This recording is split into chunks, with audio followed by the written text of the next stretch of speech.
What's up guys? Boss James TV nga pala. Itong pag-uusapan natin ngayon guys is sobrang importante nito, no? Na dapat na malaman guys ng mga kababayan natin guys. Dahil ngayon guys, once na bibili na po kayo ngayon ng second hand na motor at ng sasakyan is kailangan nyo na po yan iparehistro agad sa LTO. Once guys na hindi nyo yan pinarehistro agad at nahuli po kayo ng mga buhaya is pwede po kayo magmulta ng 40,000. Yes po. Ganun po kalaki yung multa natin, no? Kaya dapat natin tong malaman. Bali, unahin na natin guys yung requirements muna ng seller. Bali, kailangan natin guys ng ORCR. Yan. Then, pangalawa naman, deed of sale. Then, ang pangatlo naman guys, kailangan natin ng ID ng seller at ng buyer. Then, ang sabi dito guys is kailangan nandun din po mismo yung buyer. So, magkasama po kayo guys pupunta ng LTO. No, hindi pwede yung dadalhin lang yung yung ID ng buyer. Within 5 days guys is kailangan nyo nang i-report yung mga yan sa LTO. So ibig sabihin kapag hindi nyo yan i-report guys, kunyari nagtransaksyon na kayo, nabigay mo na yung sasakyan mo sa buyer, tapos din nyo pa ito nilalakad within 5 days, is pwede po kayo magmulta na neto, no? Pagdating naman guys sa mga buyer, yan, kailangan nyo na daw pong makapag change of ownership within 20 days. So, ibig sabihin guys, kailangan nakapangalan na sa inyo yung sasakyan nyo or motor nyo in 20 days po. Once na hindi sa'yo nakapangalan yung sasakyan mo or motor mo, yari ka dito. Magkakaroon ka na po ng multa.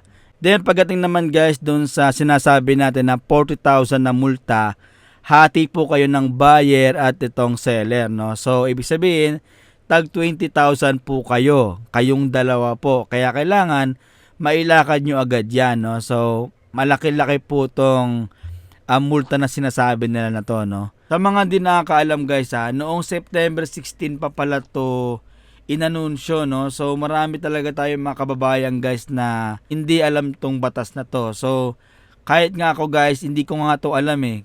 Kaya sobrang dapat malaman to ng mga kababayan natin. Dahil hindi biro guys yung panukala na to, no? Dahil napakalaking pera guys ng 40,000. Hindi natin alam guys kung naghihirap na ba yung LTO kaya kailangan na nila ng pera ng mga kababayan natin, no? Isipin mo ganun kalaki yung kailangan na imulta, no? Para lang sa violation na to, 40,000. Diba? Sobrang OA naman yan, di ba? Na alam naman natin guys, napakalaking pera niyan. Sigurado na naman tayo dyan guys, tayong mga mahihirap na naman yung maapektuhan, no, ng ganyang batas. Dahil alam naman natin guys na sobrang mahal ngayon bumili ng mga sasakyan, ng mga motor na brand new, no?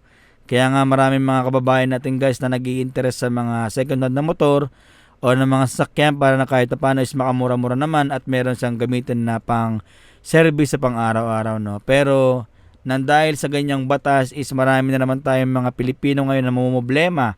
Sobrang hassle nito guys para sa atin, no? Lalo-lalo na guys yung malalayong lugar yung mga pinagbilihan ng mga second hand na motor o sasakyan, di ba? Biro mo, mapupuntay mo pa dito sa Maynila yung mga pinagbilihan mo or sa malayong lugar, 'di ba? Sobrang hassle nito. Yung iba diyan minsan sobrang busy pa, 'di ba? Hindi kayo magkatugma ng mga oras kung kailan kayo free parehas, 'di ba? Paano mo malalakad diyan, guys?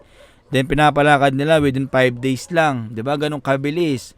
Yung isa naman 20 days, 'di ba? Kailangan nasa mo na agad, nasa pangalan mo na agad yung binili mong sakyan or motor, 'di ba? Ganun ka-hassle.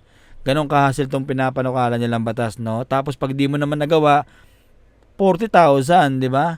So, sobrang nito, sobrang sakit sa ulo ngayon to ng mga natin, no? Kaya kailangan guys is manawagan tayo sa batas, no?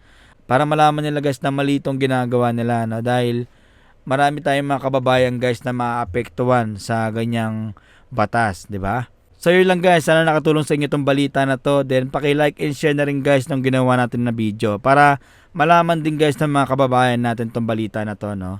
So hanggang dito lang muna tayo guys. Salamat sa inyo panonood. Peace out.